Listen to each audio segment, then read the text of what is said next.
지난달에 있었던 국민의힘 배현진 의원 습격 사건, 경찰이 결론을 내렸습니다. 언론의 관심을 많이 받고 싶어하는 10대의 우발적인 범행이었다. 과거 전력이나 성향을 고려해서 내린 결론입니다. 언론의 관심을 받고 싶었다? 이 판단 근거가 있습니다. 배우 유아인 씨에게 커피를 던졌던 신원 미상의 남성, 경복궁 담벼락 낙서범에게 지갑을 던졌던 신원 미상의 남성. 이때 언론사 카메라들 참 많았죠. 두 사람 다 동일범, 그러니까 배현진 의원을 습격한 10대의 소행이었다는 겁니다. 지갑과 커피, 돌멩이, 또 다른 범행 없이 여기서 멈춰진 게 다행이라는 생각이 들고요. 경찰은 공범이나 배후 없이 단독 범행이라고 결론 내리고 피의자가 미성년자라는 점, 또 현재 병원에 보호 입원 중인 상태라서 도주나 증거인멸의 우려가 없는 점을 고려해서 불구속 상태로 검찰에 넘겼습니다. 박정현 기자입니다. 지난달 25일 서울 신사동에서 배현진 의원의 머리를 10여 차례 내려친 10대 피의자 A군이 경찰에 체포됐습니다. 경찰 조사 결과 A군은 범행 2시간 전쯤 집을 나서 범행 장소로 향했습니다. 평소 좋아하던 연예인 지망생이 해당 건물 식당에 예약한 사실을 오픈 채팅방을 통해 확인하고 사인을 받으려고 1시간 넘게 주변을 배회했습니다. 그러다 미용실을 찾은 배 의원을 우연히 마주치자 A군은 자신도 모르게 순간적으로 범행했다고 진술했습니다. 범행에 사용한 돌은 콘크리트 소재로 당일 집에서 나올 때 화단에서 주웠는데 심리적 안정에 도움이 돼 평소에도 자주 돌을 들고 다닌 것으로 조사됐습니다. 경찰은 A군의 인터넷 검색 기록 등을 확인해 본 결과 배 의원을 검색한 흔적이 있긴 하지만 상당 기간 지난 것으로 확인됐다며 특정인을 노리거나 정치적 동기가 있었다고 보긴 어렵다고 판단했습니다. 경찰은 또 지난해 경복궁 담벼락 낙서범 영장실질 심사 때 지갑을 던지고 구속영장이 기각돼 경찰서를 나오는 배우 유아인 씨에게 커피를 던진 인물이 A군과 동일 인물이라고 확인했습니다. 이러한 과거 행적 등을 고려할 때 A군이 평소 사회 문제에 관심이 많았고 언론의 관심을 받기 위해 범행한 것으로 보인다고 결론 내렸습니다. 다만 A군이 이재명 더불어민주당 대표 지지 집회에 참석한 적이 있다는 의혹에 대해선 경복궁 낙서범을 보기 위해 법원을 찾았다가 우연히 겹친 거라고 덧붙였습니다. 사명감 없이는 못하는 직업 중에 하나가 바로 소방관이라고 하죠. 뼛속까지 소방관인 2명이 불꽃을 대하는 자세. 이거 말이 뭐예요? 이건 영상으로 직접 보셔야 합니다. 불꽃을 보자마자 차 세우고 달려간 불꽃 같은 열정. 화면 함께 보시겠습니다.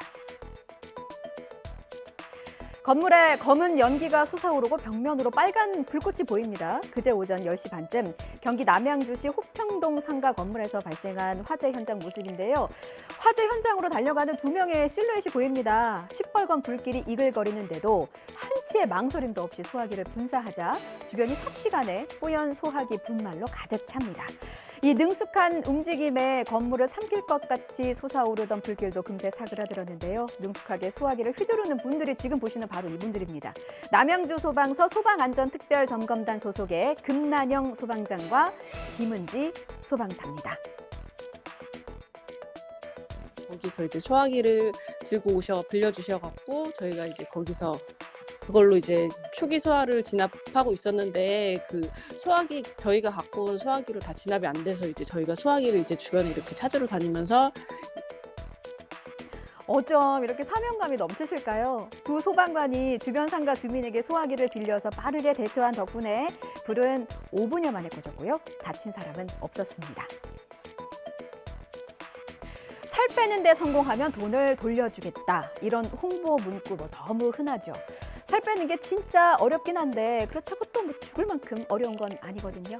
돈만 돌려주나요? 모델 사진까지 찍어준다는데 이게 얼마나 큰 동기부여입니까? 한다면 한다! 체중 감량에 성공한 분들도 정말 많습니다. 그런데 책임 환불제라면서요. 책임은 어디 가고 상술만 남은 겁니까?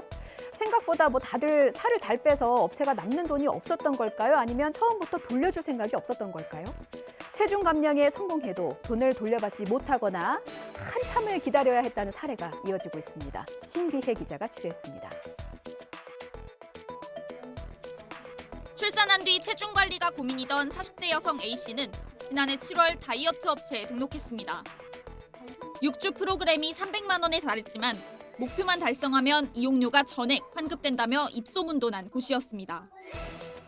감량 목표만큼 다이어트를 하게 되면 보증금도 환불해준다라는 그런 광고를 보게 돼서 그래서 그래 시작해보자 이런 마음으로 거기서 계약서를 작성을 하고 A씨는 일주일에 3차례씩 업체를 방문해 마사지와 찜질을 받았고 식단도 적극적으로 조절했습니다. 그 결과 목표를 초과 달성했는데 업체 말이 달라졌습니다. 연락을 했는데 좀 기다려달라 계속 기다려달라 이런 얘기만 하고 이런저런 핑계로 미루길 4개월. 사진도 찍고 후기도 남겼지만 카드 결제는 취소되지 않았습니다. 취재 결과 본사 환급 명단에 A씨는 포함되지도 않은 것으로 확인됐습니다. 이름이 지금 생소한 거 보니까 그게 이름이 없는 거 맞아요. 저희들 부서이 많이 크니까 그 부분 다시 언론에서 말이 자꾸 틀려질 수 있는데 저희가 안 돌려드리는 건 아니고요. 고객분한테 조금 더 줘준다고 얘기를 드렸고요. 하지만 인터넷에는 A씨처럼 이용료를 돌려받기까지 너무 오래 걸렸다는 후기들이 잇따르고 있습니다.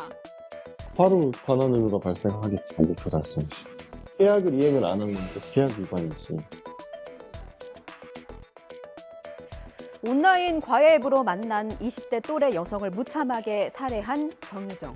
1심에서 무기징역을 선고받았고 형이 무겁다면서 항소를 했습니다. 검찰도 항소했습니다. 무기징역형은 너무 가벼워서요. 항소심 때에서와 마찬가지로 1심에서와 마찬가지로 항소심에서도 검찰은 사형을 구형했습니다. 재판부는 정유정에게 물었습니다. 마지막으로 할 말이 없느냐. 정유정은 그 A4 한 장짜리 원고를 들고 왔대요. 진심으로 사죄한다. 피해자의 명복을 빈다. 그리고 선처해달라. 검찰이 항소심 재판부에 제출한 증거가 있습니다. 정유정이 구치소에서 아버지를 접견할 때 나눴던 대화예요. 이게 억지로라도 성의를 보여야 하니까 반성문을 적어야 되겠다. 경찰이 압수수색할 때 할아버지는 왜 내 방을 안 치운 거냐. 회피, 핑계, 변명, 원망. 단 두마지에서조차 이런 단어 말고는 제가 딱히 떠오르는 용어가 없는데 재판부는 어떤 판단을 내리시겠습니까? 차상은 기자의 보도 먼저 보시고요. 전문가와 함께 좀 더 자세하게 들여다보겠습니다. 지난해 5월 온라인 과외 앱으로 만난 20대 여성을 계획적으로 살해하고 시신을 훼손하기까지 한 정유정은 항소심에서도 선처를 호소했습니다. 검찰은 정유정이 진심으로 반성하지 않고 있다며 구치소 접견 때 아버지와 나눈 대화를 증거로 제시하고 사형을 선고해달라고 재판부에 요청했습니다. 해당 대화에는 억지로라도 성의를 보이려고 반성문을 적어야겠다는 내용이 담겼다는 게 검찰 설명이지만 법정에서 공개되진 않았습니다. 유가족으로부터 용서받지 못했지만 진심으로 사죄한다며 앞으로 어떤 범죄도 저지르지 않겠다며 믿어달라고 호소했습니다. 또 하늘에 있는 피해자의 명복을 빈다는 말로 법정에서의 마지막 진술을 마쳤습니다. 대법원 양형 기준 안에서는 있지만 글쎄요. 근데 사실 집행하고 있지 않는 부분에서 사형이 유지될 필요가 있는지에 대해서는 잘 모르겠습니다.